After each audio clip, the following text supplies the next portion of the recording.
ചവറ വികാസ് കലാ സാംസ്കാരിക സമിതിക്കും വികാസ് ലൈബ്രറിക്കും പുതിയ കെട്ടിടം നിർമ്മിക്കുന്നു. എംഎൽഎയുടെ പ്രത്യേക വികസന ഫണ്ടിൽ നിന്നും 25 ലക്ഷം രൂപ വിനിയോഗിച്ചാണ് കെട്ടിടം നിർമ്മിക്കുന്നത്.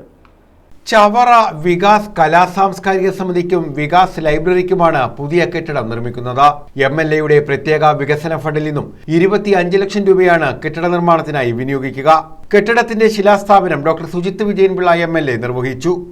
ഓരോ സാംസ്കാരിക സംഘടനകളും ലൈബ്രറികളും ഒക്കെ ചെയ്യേണ്ട ഈ നാടിന്റെ കർത്തവ്യം, അതായത് ശരിക്കും പറഞ്ഞാൽ നമ്മുടെ സമൂഹത്തിനെ, നമ്മുടെ തെറ്റിപ്പോകുന്ന സമൂഹം, പ്രത്യേകിച്ചും പുതുതലമുറ അത് പല രീതിയിൽ തെറ്റിപ്പോകുന്നുണ്ട്. നമ്മുടെ മതേതര സംസ്കാരം മാറിപ്പോകുന്ന നിലപാടുകൾ പലപ്പോഴും നമ്മുടെ സമൂഹത്തിൽ നിന്ന് വരാൻ സാധ്യത കാണുന്നുണ്ട്.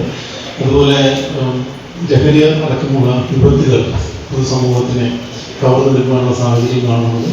ഇതിനെയൊക്കെ നടത്തുവാനുള്ള വലിയ ഉത്തരവാദിത്വമാണ് ഓരോ സാംസ്കാരിക സംഘടനകൾക്കുള്ളത്. വികാസ് പ്രസിഡന്റ് ജി ബിജുകുമാർ അധ്യക്ഷത വഹിച്ചു. ജില്ലാ പഞ്ചായത്ത് അംഗം CP Sudheesh Kumar, Chavara block panchayat president Santhosh Thuppassery, C Ratheesh, advocate J Suresh Kumar, Vasanthakumar, O Vinod, S Rajanpillai തുടങ്ങിയവർ പങ്കെടുത്തു.